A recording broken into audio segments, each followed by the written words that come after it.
Hi friends, this is 5 Minutes to Make Sense of the Bible. I'm Joe Hopkins. Today we reflect on the Epistle to the Romans, chapter 5, verses 1 through 11. Let's get into the context and content of this epistle, and then see how we might apply this passage to our lives today. First off, an epistle is another word for a letter, and when we read the opening of this epistle, we can easily recognize a traditional introduction to a letter. It begins by introducing the writer of the letter, which is Paul, one of the most famous leaders of the first generation of Christians. The intended audience of the letter is the church in Rome, whom Paul calls, quote, God's beloved who are called to be saints, unquote. These days, when someone thinks of the church in Rome, one might think of Vatican City, the headquarters of the Roman Catholic Church. However, during Paul's lifetime, Rome was the capital of the vast and powerful Roman Empire, and any Christian presence in Rome in the middle of the 1st century AD was minuscule. Unlike the other letters by Paul included in the Bible, Paul had never visited with his Roman readers. Yet many Bible scholars consider Paul's Epistle to the Romans to be Paul's greatest theological work.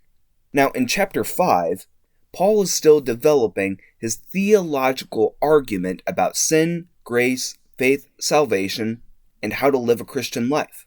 Earlier in the letter, Paul established that all people, quote, have sinned and fall short of the glory of God, unquote, and are in need of God's grace, which we can also call God's unconditional love, to avoid God's wrath.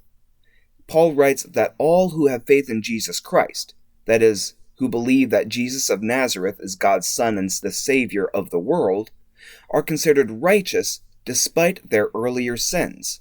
This process of becoming righteous through faith in Jesus Christ is called justification, which brings us to chapter 5. Paul declares that people who have faith in Jesus have peace with God and an assuring hope of future glory. However, believers in Jesus also experience hardship, which might try the believer's faith. But Paul flips that thinking on its head, saying that the experience of hardship produces Christian hope. After all, Jesus experienced horrendous hardship, even death on a cross, in order that sinners might be justified before God.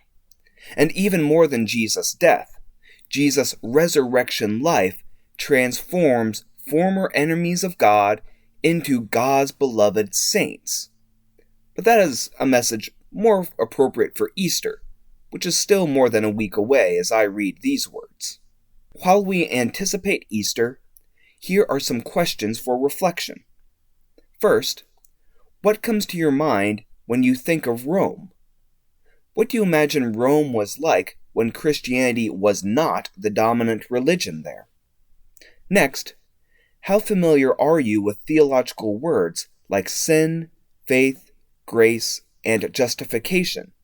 How important to you is theological vocabulary, or you might think of them as churchy words, in order to follow Jesus?